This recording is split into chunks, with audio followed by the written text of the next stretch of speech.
Bueno, muy buenos días para todos. Muchas gracias por estar aquí acompañándonos. Mi nombre es Juan José Hurtado, yo soy residente de Medicina Interna de la Universidad de Antioquia. El día de hoy vamos a hablar sobre el tratamiento del paciente con COVID-19 no complicado. Recuerden que la próxima semana, también en ese mismo horario de las 7 de la mañana, vamos a tener otras conferencias sobre otros temas relacionados con COVID-19. Adicionalmente, hoy en la noche hay una actividad de intubación orotraqueal a las 7 de la noche y están todos cordialmente invitados.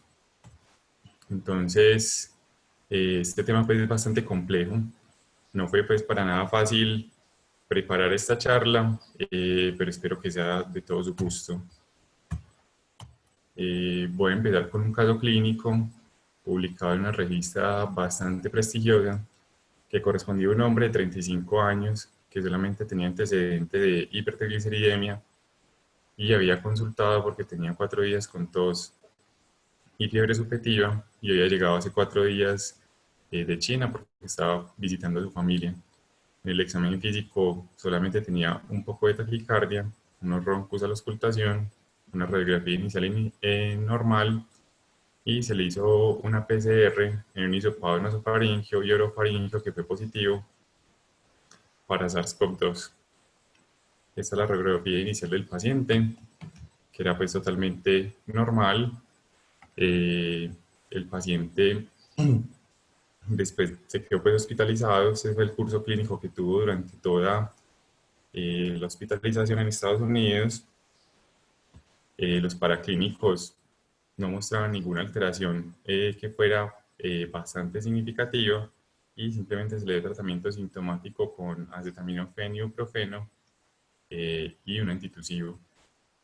En el día 5 de hospitalización, el paciente presentó una saturación de 90% aire ambiente. Se le tomó una nueva radiografía de control donde había una opacidad basal izquierda. Esta es la radiografía que muestran en el artículo, por lo que iniciaron vancomicina y cefepime pues ese mismo día. No hubo mejoría. El paciente ya tenía oxígeno suplementario y persistía con la fiebre. Y en este artículo describen el uso compasivo de un tratamiento antiviral experimental, el Remdesivir. Al día 7 se suspendieron los antibióticos porque tenía varias procalcitoninas negativas y varias PCR nasal negativas para MRSA. Al día número 8 describen una mejoría de la hipoxemia de los hallazgos radiológicos, por lo cual el paciente es dado de alta. Este caso lo traigo para que ustedes mismos se pregunten, de pronto si nos llegara un caso similar, qué conducta tomaríamos, si lo hospitalizaríamos, qué tratamiento le daríamos, y para que nos cuestionemos sobre el uso de los tratamientos compasivos o fuera de la etiqueta off-label para este tipo de patologías. Quiero comenzar contándoles el curso clínico de la enfermedad. Esta es una gráfica que me pareció pues, bastante ilustrativa, donde comparaba cuál era el curso de la enfermedad en los pacientes que sobrevivían y los pacientes que no sobrevivían. Y la mayoría de los pacientes, inicialmente, los síntomas más frecuentes siempre son fiebre y tos. Fiebre más o menos en el 90% de los casos y tos en un 66% de los casos aproximadamente. Esos son los síntomas que predominan más o menos hasta el día 6, día 7 de enfermedad. Luego en el día 7 empieza a aparecer disnea, tanto en el grupo de los pacientes que sobreviven como en los pacientes que no sobreviven. Vemos que más o menos al día 9 o 10 aparecen algunas complicaciones de COVID-19, como son la sepsis, y unos días después el SRA. Más o menos al día 12, los pacientes están ingresando a la unidad de cuidados intensivos, realizan complicaciones adicionales los pacientes que tienen un curso clínico más complicado y finalmente fallecen con una lesión cardíaca aguda, lesión renal aguda, tienen infecciones secundarias y más o menos al día 19 fallecen. Eh, y el resto de los pacientes que sobreviven de todas maneras tienen un curso clínico pues, de la enfermedad bastante prolongado.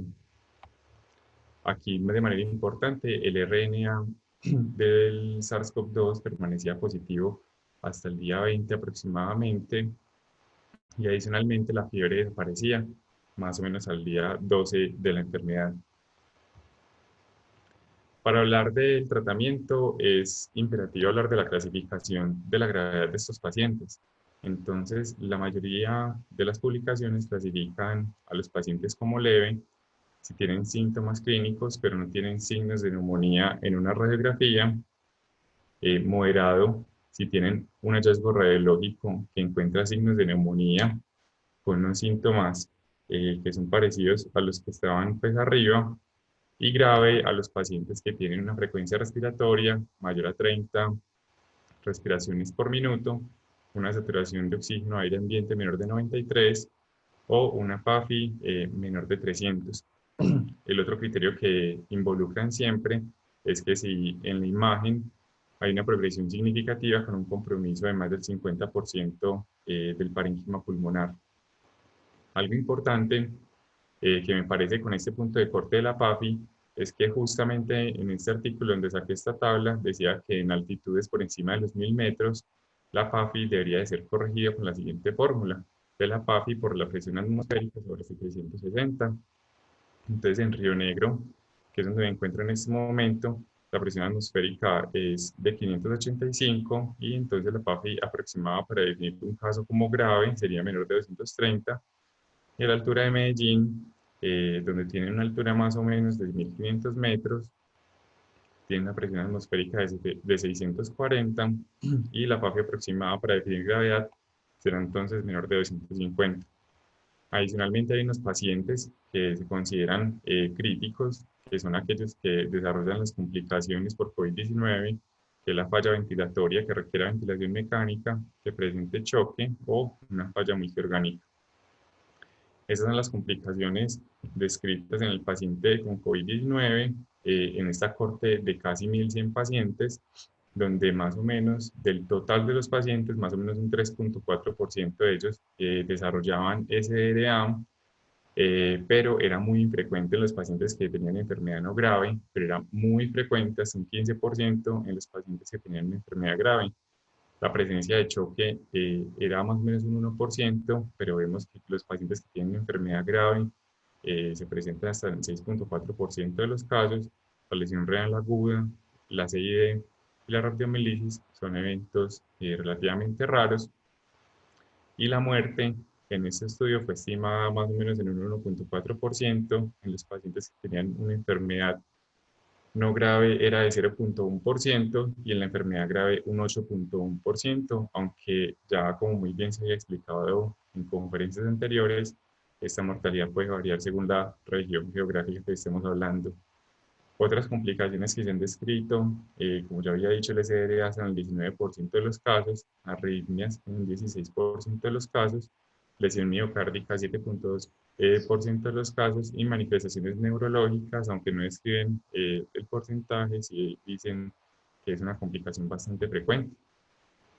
Una pregunta que uno se hace es de pronto a qué casos deberíamos de hospitalizar. Entonces, este es un algoritmo que fue realizado por la ASIN, donde ellos dicen que si hay un caso confirmado o sospechoso de COVID-19 y tiene síntomas leves, que no tenga factores de riesgo, se le debería dar salida. Los factores de riesgo que ellos indican son la edad mayor de 60 años, la enfermedad cardiovascular previa, EPOC, diabetes, hipertensión, cáncer o algún tipo de inmunosupresión. En cambio, si tienen síntomas leves pero tienen factores de riesgo, recomiendan que a sus pacientes se les haga una LDH, un hemograma y una radiografía de tórax. En caso de que usted encuentre resultados anormales, anormales los definen como linfopenia menor de 800, LDH mayor de 500 o una radiografía de tórax anormal, de pronto sería de quedar hospitalizado, pero si estos hallazgos paraclínicos y radiológicos son normales, se podría dar de alta para que continúe su manejo sintomático en casa. Si tiene síntomas con alteración de los signos vitales, sería de hospitalizar para realizar una evaluación clínica completa, y si tiene alguna complicación, pues debería ir a UCI, donde se determina hacer la evaluación clínica completa. Unos comentarios generales que quiero hacer antes de empezar con el tratamiento es que nos enfrentamos a una pandemia. Eh, por el momento no hay ningún tratamiento específico que esté disponible que se haya probado clínicamente, diferente al tratamiento de soporte. Ahorita les vamos a mostrar todos los estudios que hay al respecto. Y de manera importante se han usado muchos tratamientos de uso compasivo o de manera off-label, fuera de la etiqueta, y han sido cloroquina, hidroxicloroquina, citromicina, lopinavir, ritonavir, favipiravir, remdesivir, ribavirin, interferón, esteroides y antiinterleuquina 6. Voy a hablar de muchos de ellos. Y todo se ha basado pues, en sus propiedades antivirales tanto in vitro como en animales y sus propiedades antiinflamatorias. Para realizar esa charla, les vamos a hacer las recomendaciones que dan estas sociedades científicas, específicamente o más frecuentemente la guía de sobreviviendo, la campaña Sobreviviendo a la Sepsis y el consenso colombiano para la atención, el diagnóstico y manejo de la infección por SARS-CoV-2 COVID-19. Las medidas generales es evitar la transmisión a otros pacientes. Debería monitorizar la condición clínica independientemente del lugar donde se disponga el paciente, sea en su casa, en hospitalización en sala general, peso cuidado intensivo, sea de realizar un tratamiento de soporte con antipiréticos, oxígeno según lo requiera y tratamiento sintomático. Se deben evitar las nebulizaciones para evitar generar aerosoles y que no se promueva la infección del virus. Y de una manera muy importante, lo que se dice es que siempre que vayamos a utilizar alguno de los medicamentos que vamos a ver a continuación, se revisen las interacciones que pueden tener. Esta es la página que sugieren algunas sociedades. Es una base de datos pues, generada por la Universidad de Liverpool y es actualizada pues, constantemente. Entonces, ¿qué hacer con los antipiréticos? Entonces, se ha dicho que la COX-2 es bastante importante para la síntesis de anticuerpos. Entonces hay una preocupación porque se ha dicho que la administración de AINE podría detener la producción de anticuerpos tanto IgM como IgG, y el efecto más profundo en atenuar esta síntesis de esos anticuerpos parece ser más marcada con el ibuprofeno. Entonces, en esta tabla miran las concentraciones de IgM y que generan pues como unas células dependiendo de lo que se les administraba. Entonces, el caso número 1 es cuando no se le administraba ningún medicamento y cada uno de esos números es los medicamentos que están enumerados acá. Entonces, uno puede apreciar que en esta gráfica, cuando se le administraba ibuprofeno en diferentes concentraciones, había una disminución significativa en la síntesis de anticuerpos y era más marcada a mayor concentración pues, de ibuprofeno. Pero también en uno de esos casos administran Tylenol. Tylenol es acetaminofén, más o menos 1 gramo equivale a 50 a 200, que es el que aparece por acá del Tylenol. Entonces miramos que los números 8 y 9, al parecer el acetaminofén también podría tener un efecto in vitro disminuyendo la síntesis de anticuerpos. Pero no es solamente por esta razón que hay preocupación sobre el uso de los AINES como manejo sintomático en esos pacientes, sino que apareció en esta revista prestigiosa en Lancet una afirmación donde decía que las concentraciones de la enzima convertidora de angiotensina podían ser incrementadas por las triacilidinedionas y el ibuprofeno, pero no citan pues ninguna referencia para revisar. Eso ha generado bastante preocupación en varias personas y en la comunidad médica sobre el uso de ibuprofeno u otros AINES en el tratamiento de sus pacientes. Sin embargo, EMA da una publicación donde dice que no hay evidencia científica que establezca un vínculo entre el ibuprofeno y un empeoramiento de COVID-19. Entonces dice que sería seguir usando con las indicaciones usuales. Y una recomendación similar hace la OMS, donde ellos dicen que no recomiendan en contra del uso del ibuprofeno, o sea, se puede seguir usando con las indicaciones usuales siempre que el médico lo considere adecuado. ¿Para qué sirven los antipiréticos? Pues diferente al que el paciente que tiene alguna condición neurológica grave, en el resto de los pacientes que están críticamente enfermos no ha demostrado que mejoren inmortalidad ni disminuya estancia en cuidados intensivos, pero sí es claro que los antipiréticos son efectivos en disminuir la temperatura y eso aumenta el confort del paciente. Entonces, la guía sobreviviendo a la sepsis sugiere usar acetaminofén o paracetamol para el control de la temperatura sobre ningún tratamiento. Ahora, ¿qué debemos hacer con los IECA y los ARA2? Entonces, se han hecho varias publicaciones donde se describe que esos pacientes que reciben esos medicamentos podrían tener un peor desenlace clínico. El mecanismo es que el SARS-CoV-2 utiliza la enzima convertidora de angiotensina como su receptor celular, pues, para unirse y entrar a la célula, y se ha descrito que los pacientes y también en modelos animales que reciben inhibidores del eje de renina-angiotensina-aldosterona podrían tener mayores niveles de enzima convertidora de angiotensina 2. Pero de manera contraria, hay unos modelos murinos donde tenían infección grave por SARS-CoV-2 y tenían SDRA, donde se demuestra que si se administraba ARA2 podría tener un efecto protector en cuanto al SDRA. Entonces, evidencia experimental hay a favor y en contra de esos medicamentos. Adicionalmente, los estudios que describían que esos pacientes tenían peores desenlaces, pues son pacientes que tienen comorbilidades o alguna indicación para el uso de estos medicamentos, como alguna patología cardiovascular o diabetes, por lo que muchos autores se han preguntado si podría haber la posibilidad de una causalidad reversa, es decir, que el peor desenlace estuviera determinado por las comorbilidades y simplemente esos pacientes reciben esos tratamientos porque tenían esas comorbilidades, pero el peor desenlace no está determinado por el mismo tratamiento, sino por las comorbilidades en sí. Entonces, de manera adicional, la guía de la ESC dice que actualmente no hay ningún dato clínico que pruebe una relación causal entre la actividad de la enzima convertidora de angiotensina y la mortalidad asociada por el SARS-CoV-2. Es decir, no se sabe si eso que se encontró en modelos experimentales de mayor concentraciones de enzima convertidora en angiotensina se ve reflejado en mayor replicación viral y si eso se ve reflejado en peores desenlaces clínicos, eso no se sabe. Además, hay una evidencia muy sólida de los efectos protectores que tienen en disminuir la mortalidad en enfermedad cardiovascular de estos medicamentos y además suspender el tratamiento podría tener un deterioro de la función miocárdica en días o semanas. Por lo tanto, la guía europea de cardiología dicen que en conclusión, basados en los datos actualmente disponibles y en vista de la evidencia que hay sobre la reducción de la mortalidad en la enfermedad cardiovascular, los IECA los arados deberían de ser mantenidos o iniciados en los pacientes con falla cardíaca, hipertensión, infarto miocardio, de acuerdo a las guías, como se ha tolerado, independiente de SARS-CoV-2.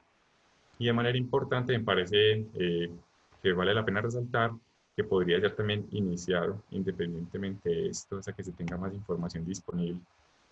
Bueno, uno de los medicamentos que más dudas de pronto ha generado es el uso de la cloroquina y la hidroxicloroquina. Entonces, estos medicamentos han demostrado actividad in vitro contra SARS-CoV-2. La hidroxicloroquina pareciera tener un mayor efecto antiviral y un mejor perfil de seguridad, sobre todo pues cuando es usado a largo plazo. Esta gráfica son los mecanismos que se han descrito que podrían ser importantes del mecanismo de acción. Entonces se dice que la cloroquina y la hidroxicloroquina alteran la glicosilación de la enzima convertidora de angiotensina, lo cual previene la unión del virus al receptor celular. Adicionalmente, la cloroquina y la hidroxicloroquina podrían aumentar el pH del lisosoma. Recordemos que el virus, después de unirse, entra a un endosoma, perdón, que es este que hay por acá, pero pareciera como que le hubieran cambiado el nombre. Entonces entra al endosoma. En el endosoma hay unas proteasas que tienen que clivar esta proteína spike para poder que haya unión entre la membrana del endosoma y una unión de la membrana del virus. Esas enzimas solamente funcionan a un pH ácido, entonces se ha dicho que la cloroquina y la cloroquina incrementan el pH en este endosoma y de esa manera evitarían la fusión de las membranas. Adicionalmente, se ha dicho que tiene un efecto también inmunomodulador, tanto al inhibir las vías mediadas por los TLR y eso se vería reflejado en una menor concentración de citoquinas. Adicionalmente, disminuye la expresión o la presentación antigénica por el complejo mayor de isocompatibilidad y todo eso se reduciría en una menor activación de los linfocitos T y una menor expresión o secreción de interleuquina 1, interleuquina 6 y factor de necrosis tumoral. Son medicamentos que son seguros y ampliamente se han usado en varias patologías y de manera importante no son inmunosupresores sino inmunomoduladores y no aumentan el riesgo de complicaciones infecciosas. Tienen varios efectos adversos, los más frecuentes son vómito y diarrea. Hay que tener en cuenta que en presencia de deficiencia de glucosa y fosfato deshidrogenasa están contraindicados, en el largo plazo podrían producir maculopatía y pueden producir prolongación del QRS y el QT. También pueden producir alteración de las transaminasas. ¿Qué recomiendan las guías al respecto? Entonces, la CIN sugiere el uso de hidroxicloroquina o cloroquina en el manejo de la infección por COVID-19 en pacientes que no tengan contraindicación para su uso. Entonces, ellos sí lo recomiendan. Adicionalmente, hay un consenso de expertos chino que dice que recomienda cloroquina a una dosis de 500 miligramos 2 veces al día por 10 días para los pacientes diagnosticados con COVID-19 leve, moderado o grave. Pero a diferencia de estas dos sociedades, la guía sobreviviendo a la sepsis dice que hay evidencia insuficiente para decir una recomendación al respecto. ¿Cuál es la evidencia de pronto más fuerte clínica que hay para esto? Es este estudio que fue publicado, todo pues, es muy reciente obviamente, donde usan hidroxicloroquina y acitromicina como tratamiento para COVID-19. Son los resultados de un estudio prospectivo. Todos los pacientes tenían COVID-19 confirmado y la intervención es que se les administró hidroxicloroquina a 200 miligramos cada 8 horas por 10 días y dependiendo de la presentación clínica, el médico podía decidir o no adicionarle acitromicina 500 miligramos al día 1 y luego continuar con 250 miligramos al día por 4 días. De manera importante, a estos pacientes se les hizo EKG de control diario. El grupo de control eran pacientes que habían rechazado el tratamiento o que habían sido, que no habían recibido ese tratamiento, pero que están en otro centro hospitalario. El desenlace que ellos evaluaron era la depuración del virus al 6 días, a los 6 días. Y el seguimiento se les hizo carga viral en el con un hisopado nasofaringeo diariamente. Esas son las características de los pacientes. Entonces hubo 26 pacientes en el grupo pues, de hidroxicloroquina, pero solamente se analizan 20 porque 6 tuvieron que parar, pues no tuvieron el seguimiento completo. 3 tuvieron traslado a UCI a los 2, 3 y 4 días, uno murió a los 3 días, hubo un paciente que firmó alta voluntaria, hubo uno suspendió el tratamiento por náuseas, entonces son bastantes pérdidas, o sea, 6 de 26 son muchísimas pérdidas. Y 16 pacientes en el grupo de control, eh, eran un poquito mayores en el grupo de hidroxicloroquina comparado con el grupo de control. De manera muy importante, el estado clínico entre todos los pacientes, había pacientes que eran asintomáticos, un 16.7% y solamente un 22.2% tenían manifestaciones del tracto respiratorio inferior y el resto de los pacientes tenían manifestaciones del tracto respiratorio superior. Y de manera importante, esto lo va a repetir en todos los estudios, es el tiempo de inicio del tratamiento, lo iniciaron más o menos al cuarto día de haber detectado pues, la infección. Esto fue lo que pasó con esos pacientes. En este eje está el porcentaje de pacientes que tienen una muestra con una PCR positiva y en este eje están los días después de la administración del medicamento. Entonces se nota que los pacientes en el grupo control no depuraban mucho el virus en el hisopado nasofaríngeo que se les hacía. El grupo de hidroxicloroquina a partir más o menos del día 3 ya tenía una diferencia en cuanto al control que era estadísticamente significativo y se vio una mayor depuración del virus cuando reciben hidroxicloroquina en combinación con acitromicina. De manera importante, ellos reportan que los pacientes que tenían una PCR negativa al día 6 en el grupo control solamente fue el 12.5%, en el grupo de hidroxicloroquina sola fue 57.1% y en el grupo de los pacientes con hidroxicloroquina y acitromicina fue el 100%, o sea, todos depuraban el virus y eso se vio en 6 de 6 pacientes. Dentro de las limitaciones del estudio es que primero no han publicado los resultados clínicos, que era una parte de los desenlaces secundarios que ellos quieren mostrar. Tiene varias limitaciones, es que es una muestra muy pequeña, un seguimiento a muy corto plazo y tuvieron 6 pérdidas en el grupo de tratamiento, pero ellos concluyen que a pesar de su muestra pequeña, ese estudio muestra que el tratamiento con hidroxicloroquina está asociado de manera significativa con una reducción o una desaparición de la carga viral en los pacientes con COVID-19 y que es reforzado por la citromicina. Me parece muy importante resaltar en este punto que como hubo varios pacientes asintomáticos, pues podrían ser en algún momento alguna medida de salud pública, es solamente un estudio y adicionalmente, aunque no muestra ningún desenlace clínico, pues entre menos días dure la persona siendo infecciosa para otros, pues eso sí puede traer beneficio para toda la comunidad. Bueno, entonces, ¿qué hay sobre el lopinavir y ritonavir? Este es un inhibidor de proteasa que ha demostrado actividad contra varios virus, entre ellos el SARS-CoV y el MERS-CoV. Ha demostrado también mejoría clínica, histológica y clínica en modelos animales. Y hay varios reportes en infecciones por MERS-CoV que dicen que tiene mejor supervivencia y mayor depuración viral. Adicionalmente, se ha usado este antiviral en SARS-CoV-2 porque hay una homología bastante significativa entre este virus y su predecesor. Los efectos adversos más frecuentes es que produce diarrea, náuseas y vómito, puede producir dislipidemia, elevación de las transaminasas, prolongar el PR o el QT, y muy raro que produzca pancreatitis, y es segura, pero tiene muchas interacciones medicamentosas que, como les dije, se deberían de verificar antes de usar. ¿Qué recomiendan las sociedades científicas? Entonces, la sociedad, el Consenso Colombiano de la CIN, sí sugiere el uso del opinavir ritonavir en pacientes con infección por SARS-CoV-2. Pero a diferencia de ellos, la guía, de la campaña Sobreviviendo a la Sepsis, sugieren en contra del uso rutinario del opinavir ritonavir y hay evidencia insuficiente para el uso de otros antivirales. Entonces, les traigo un estudio que es del 2003, que se usó en pacientes que tenían SARS, la epidemia previa, y fue un estudio retrospectivo de corte, donde emparejaban los pacientes por varios factores confusores. Habían 75 pacientes que recibían lopinavir, ritonavir, más el tratamiento estándar. El tratamiento estándar era ribavirina más hidrocortisona. En algunos pacientes se usó como tratamiento inicial y en otros como tratamiento de rescate cuando el paciente empeoraba.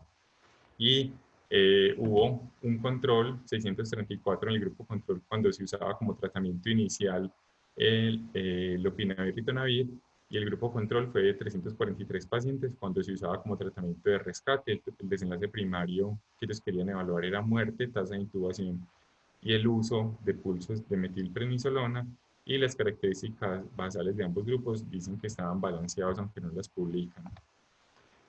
Aquí es la comparación en el grupo donde se usó lopinavir y ritonavir como un tratamiento inicial y la corte pues como emparejada por esos factores que ellos consideran confusores.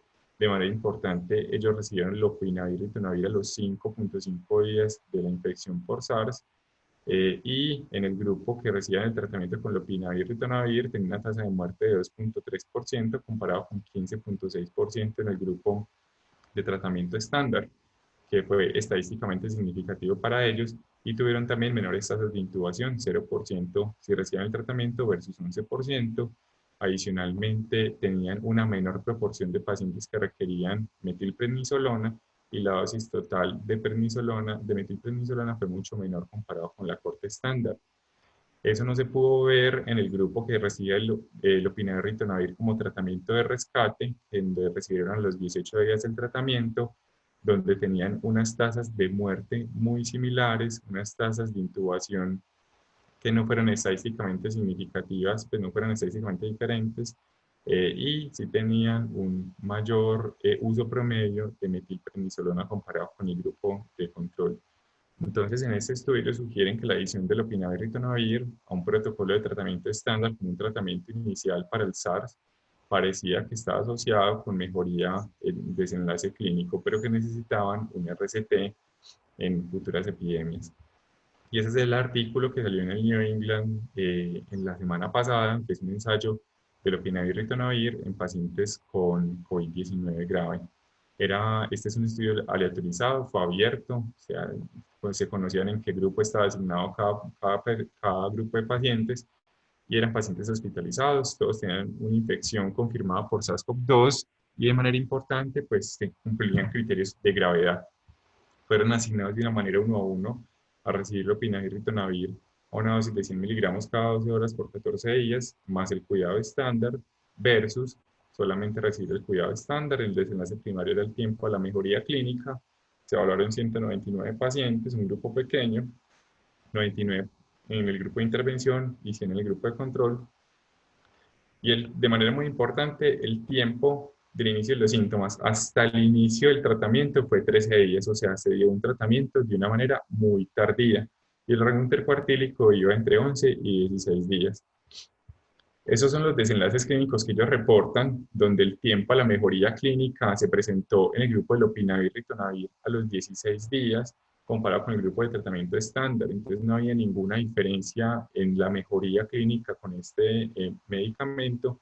En la mortalidad al día 28, si bien numéricamente son diferentes, o sea, 19 muertes versus 25, esto no fue estadísticamente significativo, pero llamativo pues de todas maneras que sean numéricamente diferentes, teniendo en cuenta que es una población muy baja de pacientes, como son 199.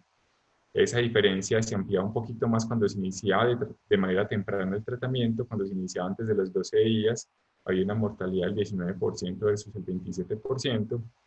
El único desenlace de pronto donde hubo una diferencia significativa fue los días de estancia en cuidado intensivo, donde se encontró que los días de estancia eran 6 días en el grupo de lopinavir y ritonavir y 11 días en el grupo de tratamiento estándar. No hubo menor duración de ventilación mecánica ni de soporte de oxígeno, y en los días de cuidado hospitalario también una diferencia de 2 días. De manera muy importante está la carga viral, que esto me parece pues como muy clave, que ellos no lograron reducir la carga viral comparado con el grupo de control.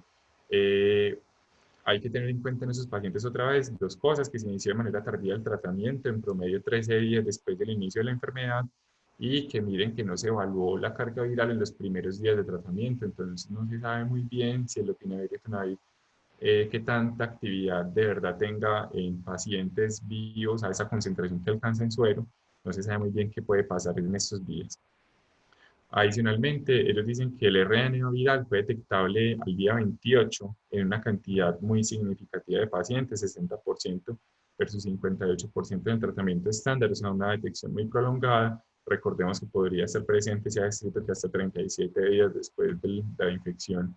Y de manera importante, si tenían más efectos adversos el grupo de lopinavir y ritonavir versus el tratamiento estándar, principalmente vómito, dolor abdominal y diarrea, comparado pues con el tratamiento estándar, donde no se veían casi estos efectos adversos. Las elevaciones de la aminotransferasa solamente un caso, y el QT prolongado solamente en un caso. Y de manera importante colocan acá un resumen de los efectos adversos graves. Entonces, en el grupo lopinavir-ritonavir versus el tratamiento estándar se veía llamativamente menos SDRA comparado con el grupo de cuidado estándar, menor lesión renal aguda y menos infecciones secundarias. Estos son hallazgos pues como exploratorios que tendrán que evaluar en estudios adicionales. Ellos concluyen que en los pacientes con COVID-19 grave no hubo beneficios en el tratamiento con lopinavir y ritonavir más allá del tratamiento estándar. Este es el tratamiento experimental en un grupo que se les dio unos pacientes con COVID-19, que se dio un antiviral que se llama favipiravir, y fue un estudio. Favipiravir es inhibe la RNA polimerasa del virus, que ha demostrado pues, actividad in vitro. Fue un estudio abierto no lateralizado. Los criterios de inclusión eran pacientes con COVID-19 que tuvieron una duración de los síntomas menos de 7 días. Miren que todos intentan, en la mayoría de los estudios, dar un tratamiento temprano. Criterios de exclusión, pues llamativamente fueron casos graves o críticos, que es lo que uno quisiera, que hubiera un tratamiento.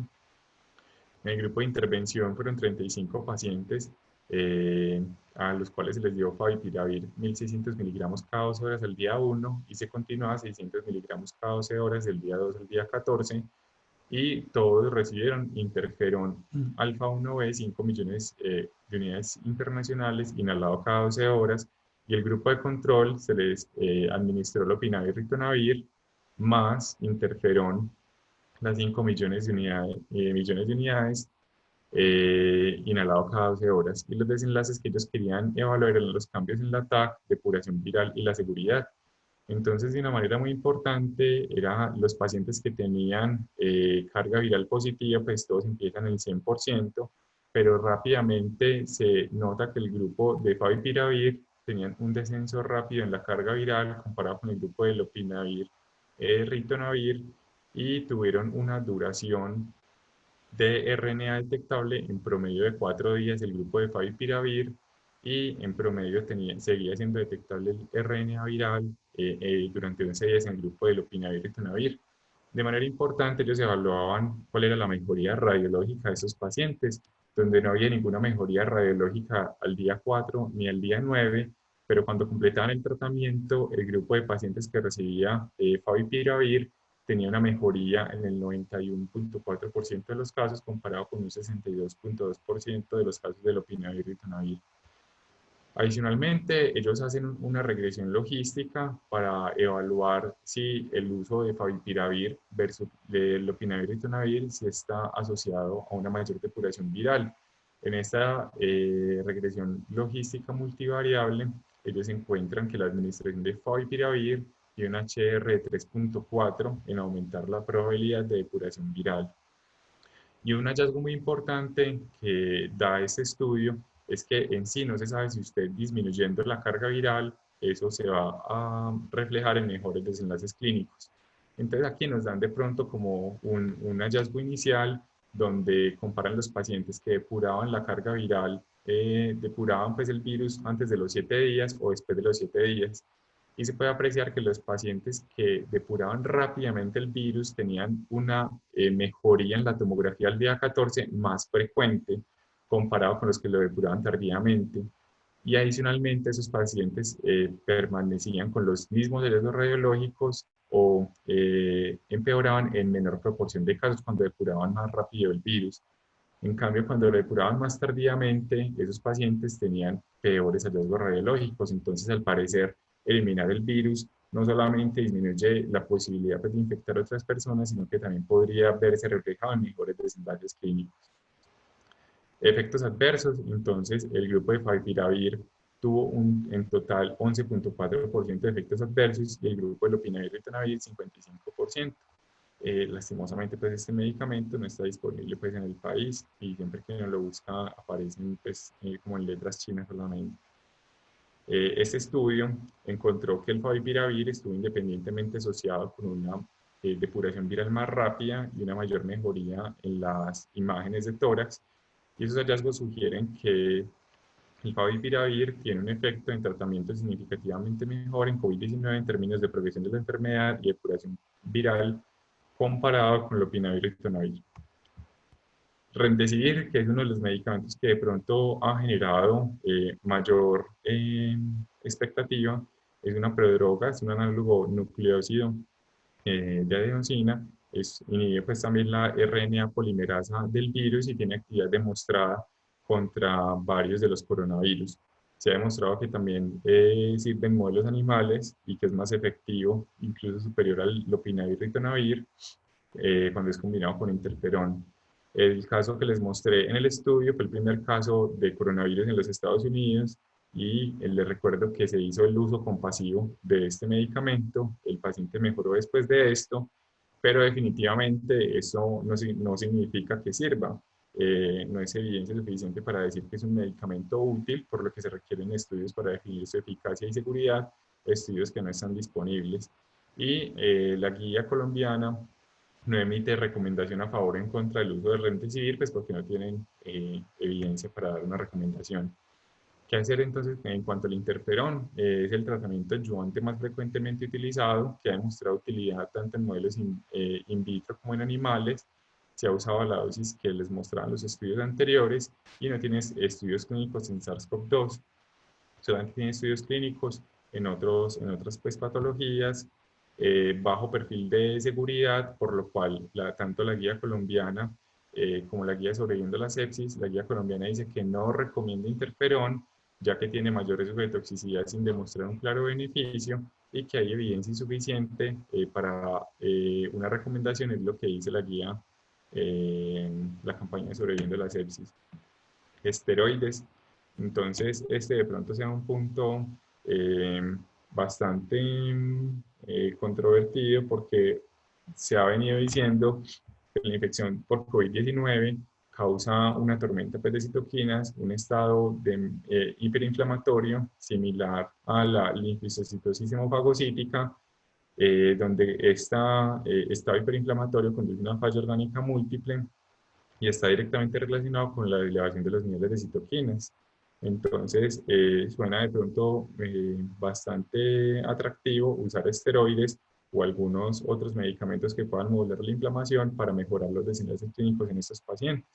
Una preocupación específica con el uso de esteroides es que en otras infecciones no ha demostrado beneficio, por ejemplo en influenza, y adicionalmente se ha dicho que podría aumentar la replicación viral y también la eliminación de las partículas virales. Entonces, lo que nos dicen las guías es que primero, la guía de la CIN dice que no hay consenso para recomendar el uso de esteroides y la guía de la campaña Sobreviviendo a la Sepsis dice que en pacientes sin SDRA recomiendan en contra el uso rutinario de esteroides sistémicos. En cambio, en pacientes ventilados mecánicamente con SDRA sugieren el uso de esteroides sobre su no uso. Vamos a ver de pronto qué evidencia hay respecto a los esteroides en estos pacientes. Este fue un estudio que usó, es un estudio retrospectivo de 46 pacientes que tenían COVID-19 grave, 26 pacientes, pues fue retrospectivo, entonces cogieron 26 pacientes que habían recibido metilprednisolona a estas dosis entre 1 a 2 miligramos kilo día por 5 a 7 días y lo comparaba con los 6 días anteriores, pues, o los 6 días anteriores de la inclusión de estos pacientes y cogían 20 pacientes que no recibían metilprednisolona y simplemente hicieron una comparación, qué pasaba con los síntomas y los hallazgos radiológicos y dicen que no hubo diferencia en la edad, comorbilidad, parámetros clínicos del laboratorio al momento de la admisión hospitalaria. Ellos hacen una comparación de los parámetros clínicos, entonces parámetros clínicos al día 6 de tratamiento, donde el grupo que sí recibía metilprednisolona y aquí está el grupo que no recibía metilprednisolona, y uno se podría ir mirando cada uno donde no hubo una diferencia significativa, por ejemplo, en los linfocitos, que es un marcador pronóstico, tampoco una diferencia significativa en la PCR, ni en la procalcitonina, y llamativamente ninguna de las concentraciones de ninguna de las interleuquinas era estadísticamente significativa la diferencia, o sea, no mejoraban parámetros paraclínicos. Sin embargo, ellos sí indican que la saturación de oxígeno, y estos son los días de administración de la metilprednisolona, recordemos que se administró hasta el día 7, si hubo una mejoría más rápida en la saturación de oxígeno en los pacientes que recibían metilprednisolona comparado con los que no recibían metilprednisolona. Adicionalmente, ellos dicen que tuvieron menos días de fiebre, 2 días en el grupo que sí recibía metilprednisolona versus 5.2 días en el grupo que no lo recibía. Dicen que tiene una mejoría más rápida la saturación de oxígeno, que es esta gráfica que les acabo de mostrar, y que un intervalo, que el uso del tiempo de oxígeno suplementario se reducía. Entonces, necesitan oxígeno durante 8.2 días los que sí recibían metilprednisolona versus 13.5 los que no lo recibían. Describen adicionalmente que había una mejoría en los hallazgos radiológicos y 3 pacientes murieron, 2 en el grupo de metilprednisolona y 1 en el grupo de sin metilprednisolona. Un estudio retrospectivo, simplemente una comparación de si reciben o no un medicamento, aunque dicen que no hubo diferencias en ningún parámetro, pues es demasiado difícil pues, lograr eso sin haber una aleatorización. Ellos concluyen que en esos datos, los pacientes con neumonía COVID-19 grave, el uso a dosis bajas durante un corto tiempo de esteroides estuvo asociado con una mejoría más rápida de los síntomas clínicos y una absorción más rápida del foco pulmonar. Este estudio que salió en JAMA, que dice los factores de riesgo para SRA y muerte en pacientes con COVID-19, es un estudio retrospectivo de 201 pacientes con COVID-19.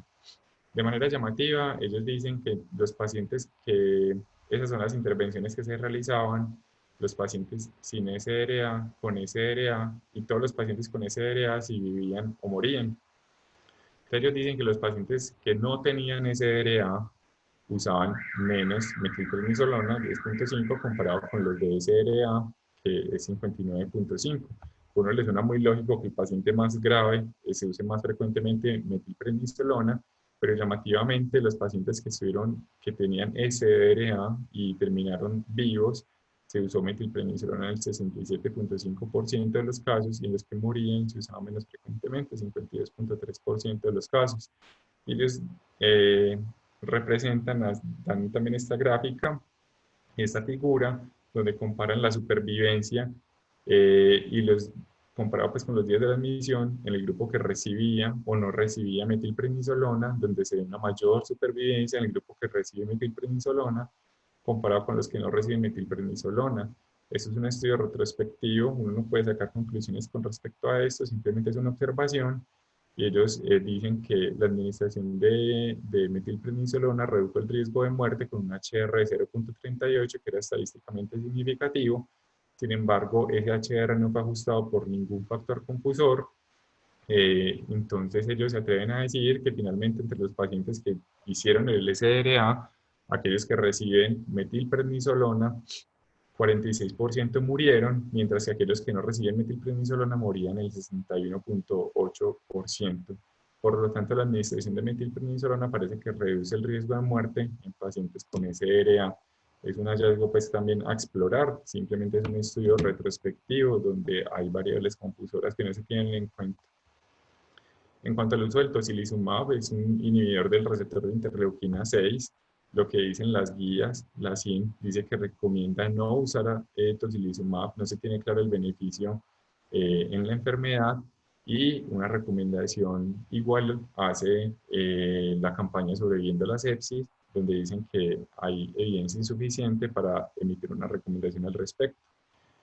No hay en sí ningún estudio clínico que evalúe de manera comparativa el uso de tocilizumab, pero sí pues hay grupos que reportan la experiencia de su uso. Entonces aquí les voy a mostrar uno de esos grupos de la experiencia, donde hubo 21 pacientes con COVID-19, el 81% eran graves y el 19% estaban críticos. Les daba tocilizumab una dosis de 400 miligramos más el tratamiento estándar. El tratamiento estándar de ellos era lopinavir y ritonavir, metilprednisolona al manejo sintomático de oxígeno, y era simplemente un análisis de retrospectivo. ¿Qué pasaba si cambiaban las manifestaciones clínicas de laboratorio y tomográficas? Y les repito, no hubo ningún grupo de control, es simplemente una descripción pues, que de varios casos, una corte. Ellos dicen que el día que se les administraba el tocilizumab había un descenso rápido de la temperatura, un descenso pues muy rápido en todos los pacientes pues que recibían el tocilizumab, y todos resolvían la fiebre. Adicionalmente, ¿qué pasaba con la concentración de oxígeno después de la administración de tocilizumab? Entonces, había varios pacientes que recibían diferentes concentraciones de oxígeno. Después de administrarle el tocilizumab, vemos que la necesidad de oxígeno disminuyó en este estudio de corte. Entonces ellos dicen que de 20 pacientes que tenían oxígeno, esos son los métodos que tenían de oxigenación, dicen que el 75% disminuyeron sus necesidades de oxígeno. Adicionalmente, aquí sí hay una diferencia en cuanto a la mejoría de algunos paraclínicos. Pues a resaltar, antes del tocilizumab, 85% tenían conteos del porcentaje de linfocitos alterado, el 85% lo tenían alterado, y al día 5 de administración del tocilizumab había más pacientes con linfocitos normales. Algo parecido pasaba con la PCR, donde el 100% tenía una PCR alta, y al quinto día del tratamiento con tocilizumab el 15.8% tenía mejoría de la PCR, y algo parecido, aunque en menor cuantía, pasaba pues con la procalcitonina, donde dos pacientes lo tenían normal un 10% y uno normalizó, entonces solamente 5.6% lo tenían pues alta al día 5. Además dicen que hubo mejoría radiológica. La duración del tratamiento la duración de la hospitalización, perdón, fue 13.5 días. No hubo ningún efecto adverso reportado, no reportaban ni infección ni muertes, y de manera importante el 90.5% fueron dados de alta al momento de que suspendieron pues como el seguimiento. Entonces, en este estudio, ellos observaron de manera retrospectiva que el tocilizumab en 21 pacientes con COVID-19 grave o crítico, que hay datos que demuestran que hay mejoría en los síntomas, en la hipoxemia y cambios en la tomografía que mejoraron inmediatamente después de la administración del tocilizumab en la mayoría de los pacientes. Pero le repito, este es un estudio donde no hay ningún comparador. Adicionalmente, el tocilizumab no está exento de riesgos. En este estudio dicen que hay mayor riesgo de infecciones respiratorias con un RR de 1.53. Y en este otro estudio, al menos un efecto adverso, cuando se dan dosis altas de tocilizumab más metotrexato versus control, un 53% mayor riesgo de un efecto adverso, que era estadísticamente significativo. En el resto no eran estadísticamente significativos. Antibiótico empírico. Entonces, me parece muy llamativa esta recomendación que hace la CIN, donde recomiendan el uso rutinario de procalcitonina para evaluar el inicio de la antibioticoterapia, porque en realidad muy pocos pacientes con COVID-19 tienen elevación de la procalcitonina. Se estima que más o menos el 5.5% de los casos, pero es muy acertado porque hasta el 25% de los pacientes que tienen COVID-19 grave podrían tener elevación de la procalcitonina. Entonces, es bastante cuestionado el papel de la procalcitonina para diferenciar si hay infección bacteriana o no. Entonces, la guía de la CIN no lo recomienda.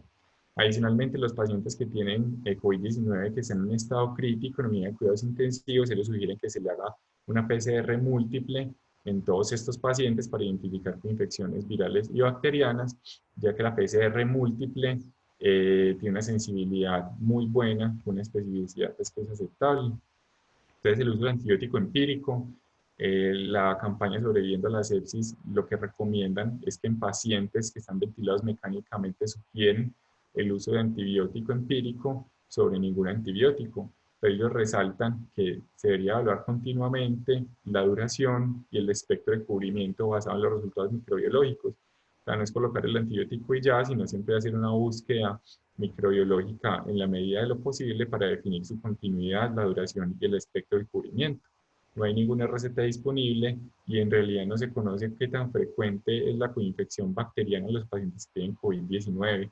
Hay un reporte donde sí dicen que los casos que fallecen, más o menos el 20% sí tenían neumonía asociada al ventilador y la presencia de bacteria editu era muy rara. Y recordemos que son pacientes fallecidos, pacientes mucho más graves.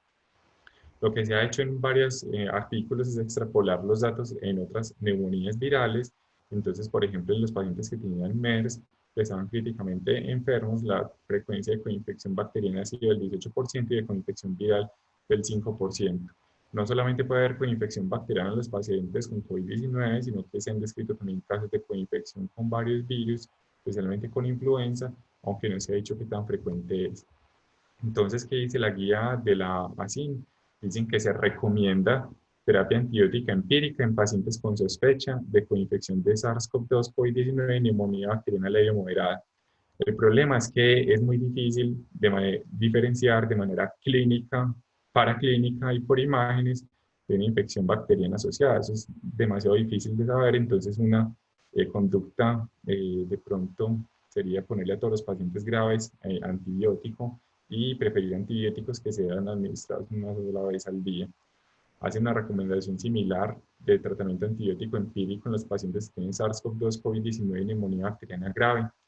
Entonces, simplemente si usted lo sospecha, pero es que es imposible diferenciar la neumonía por COVID-19 de una neumonía bacteriana, entonces probablemente todos los pacientes o una gran parte de ellos vayan a recibir tratamiento antibiótico empírico. Me gustó mucho esta gráfica sobre qué hacer con esos pacientes, un algoritmo muy práctico, entonces donde tenemos los pacientes con confirmación de infección por COVID-19. Si tienen una infección respiratoria aguda leve, evaluemos los factores de riesgo para gravedad, que les recuerdo son una edad mayor de 60 años, diabetes, hipertensión, cardiopatía, neumopatía, inmunosupresión o cáncer. Si no tiene ningún factor de riesgo, la idea es que le demos salida para el hogar, que se quede, darle las recomendaciones sobre aislamiento, signos de alarma, un tratamiento sintomático solamente. Si tiene factores de riesgo para gravedad, tiene alguno de estos factores, se deberían de evaluar unos paraclínicos básicos, un hemograma, un LDH y una radiografía, que en caso de que todo sea normal, se le podrá dar salida con recomendaciones, signos de alarma y tratamiento sintomático. En caso de que sea positivo, se podría hospitalizar al paciente con una vigilancia clínica de 48 horas. Esta vigilancia clínica de 48 horas me llama mucho la atención porque recordemos que la aparición de disnea es más o menos al día 7 y al día 12 los pacientes están siendo trasladados a la unidad de cuidados intensivos con SDRA. Entonces me parece de pronto un seguimiento bastante corto. En caso de que hagamos esa vigilancia y según la evolución clínica se podría dar salida o según la evolución clínica también ofrecer algún tratamiento. Si cumple alguno de los criterios de gravedad, que es saturación menor de 93%, una PAFI menor de 300, recordemos ajustarlo por la altura a la que nos encontremos, los hallazgos radiológicos o una frecuencia respiratoria mayor de 30, se deberían de evaluar marcadores de mal pronóstico. Si no tiene marcadores de mal pronóstico, se debería hospitalizar en piso, realizar la evaluación adicional y ellos recomiendan en la guía de la SIN darles cloroquina más lopinavir ritonavir o hidroxicloroquina más lopinavir ritonavir. Si tiene marcadores de mal pronóstico, evaluar si se va para piso o para UCI, realizar pruebas complementarias y administrar cloroquina más lopinavir o hidroxicloroquina más lopinavir ritonavir. En caso de que tenga alguna complicación, sería de hospitalizar en UCI, recibir un tratamiento multidisciplinario, darle el soporte de oxígeno o ventilatorio que requiera y recomiendan darle también cloroquina más lopinavir ritonavir o hidroxicloroquina más lopinavir ritonavir más los antibióticos según las guías nacionales de neumonía adquirida en la comunidad. Criterios del alta, esos son los criterios que da una guía de tratamiento de Wuhan, es que resuelva la fiebre durante 3 días. Recordemos que la fiebre también desaparece cuando el paciente se complica, síntomas respiratorios cuando hayan mejorado, que tenga 2 PCRs negativas en un intervalo de 24 horas, que mejoren las imágenes pulmonares, que no tenga comorbilidades descompensadas o complicaciones que requieran hospitalización, que normalice la saturación y que todo el equipo esté de acuerdo con darle de alta. Y ellos recomiendan que se debe continuar el aislamiento durante 2 semanas después del alta. ¿Qué dice la guía colombiana? Es que ellos recomiendan dar de alta si cumple todos estos criterios, que es ausencia de fiebre en vez de 3 días durante 2 días, mejoría clínica de los síntomas respiratorios y la hipoxemia, que no requiere hospitalización por otras patologías y que tolere la vía oral. No incluyen la confirmación por PCR de la depuración viral por cuestiones pues, de costo-efectividad y recomiendan que si no es posible controlar con la PCR, o sea, le dimos de alta sin hacerle una PCR de control, se debe extender el aislamiento por el tiempo máximo registrado de diseminación viral, que es 14 a 28 días, de acuerdo con la gravedad de los síntomas, pero recordemos que también hay reportes de pacientes que hasta 37 días tienen detección del RNA. Quiero finalizar con esta lectura que me parece que es demasiado ilustrativa en esos pacientes y pues las voy a leer. Entonces dicen que la administración de cualquier medicamento no aprobado como un último recurso erróneamente asume que el beneficio va a ser más probable que el daño. Recordemos que ninguno de esos estudios hay muy pocos datos de buena calidad para emitir una recomendación clínica en estos pacientes. Sin embargo, cuando un medicamento con un efecto clínico desconocido es dado a pacientes que tienen una enfermedad grave de una nueva enfermedad, no hay forma de conocer si el paciente tuvo un beneficio o recibió pues, más bien un daño, sino han sido comparados con un grupo de control concurrente, como lo que pasaba con en el estudio del tocilizumab. Y una interpretación común de el uso por fuera de la etiqueta o el uso compasivo de los medicamentos es que si el paciente muere, ellos mueren por la enfermedad, pero si el paciente sobrevive, ellos sobreviven debido al medicamento que es administrado y esto no es verdad. Afortunadamente se están realizando aproximadamente 382 estudios clínicos de muchos medicamentos para usar para COVID-19, donde esperaremos los resultados para definir de una mejor manera el tratamiento. Entonces, como conclusiones, solamente estas 3, que es una infección potencialmente mortal, que estamos en proceso de aprendizaje continuo y definitivamente hay más dudas que certezas en el abordaje y mucho más en el tratamiento. Muchas gracias.